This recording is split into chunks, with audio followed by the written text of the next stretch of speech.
As my own fascination with Stellaris has grown over the years, so has the game's list of downloadable content.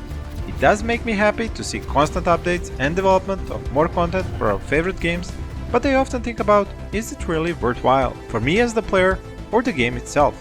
This is a question I try to answer in my line of videos titled, Was it worth it?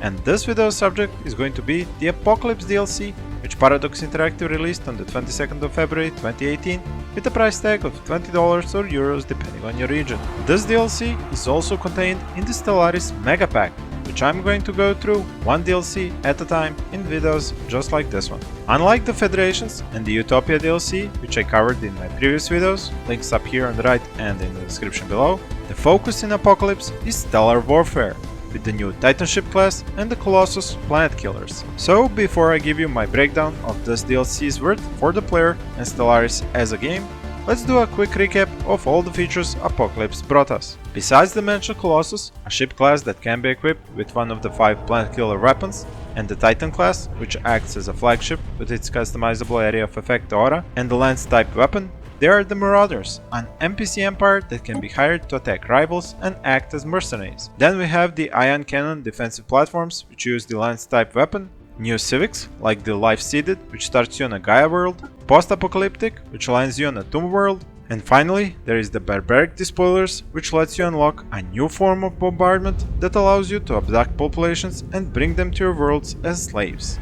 My name is Peter, and if you're new to my channel, I want to welcome you to Paraphilosophy videos, where besides videos such as this one, I do previews, tutorials and guides about a variety of indie and AAA games with a focus on strategy and simulation games. Now let's look more closely at the cost effectiveness of the Colossus and its impact on the gameplay. First of all, just unlocking the ability to research the required technologies means getting the Colossus Project Ascension perk, and then comes the weapon research and the expensive build. While the appeal of fielding what is essentially a Death Star is undeniable, the gameplay of Stellaris doesn't give you many benefits from using the Colossus to crack open valuable planets. The stigma of being the destroyer of worlds alone will ruin your galactic standing and potential diplomatic relationships with other civilizations. Luckily, there are 4 more weapon types which are less destructive but spell as much doom for the target as the Apocalyptic World Cracker. All 4 have unique consequences for the planet and your civilization as the attacker.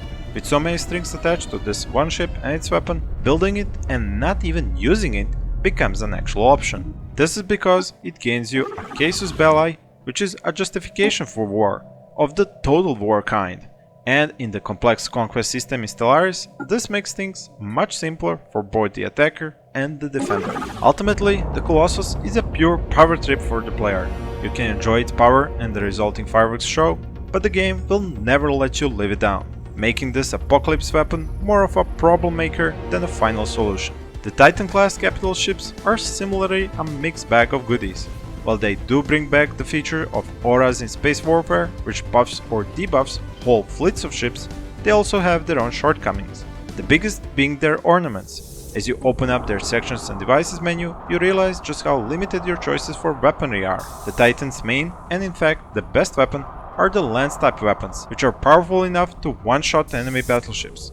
But, as you soon discover, they are better used as anti-starbase and anti-platform ships, because they can snipe them before they have a chance to fire back.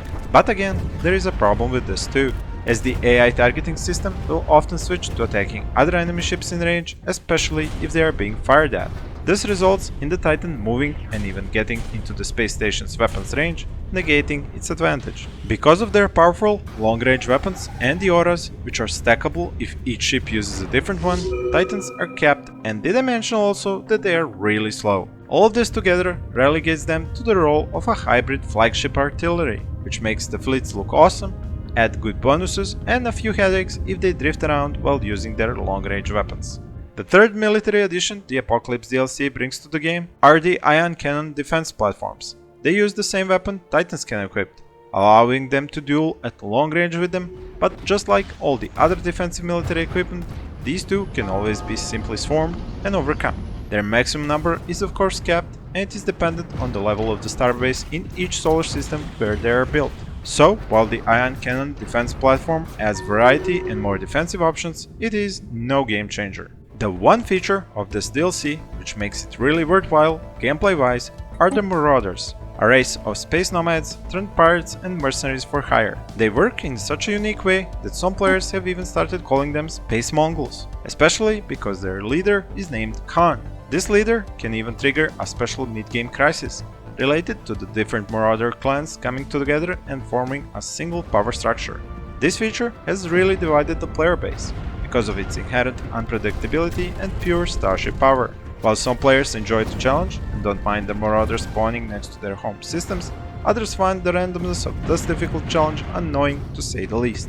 The greatest problem here is the fact that defending or even attacking the marauders requires large investments of resources into fleets of spaceships. Even just to guard and protect your systems, you still have to pay for the upkeep of such a force. I for one do not mind that kind of a challenge, but I can fully understand every player who finds such a game mechanic obtrusive to their playstyle, especially because of its unpredictable nature. Other notable additions of the Apocalypse DLC are the new Civics, mainly life-seeded, post-apocalyptic and barbaric despoilers. The first two are almost mirror images of one another. If you use life-seeded, your civilization starts on a very large Gaia world, a planet which tends to have positive modifiers and no negative ones. This offers a great and fast start, but your population will become so spoiled by this that they will almost never make a good settlement on any other planet, giving you a problem when expanding your empire.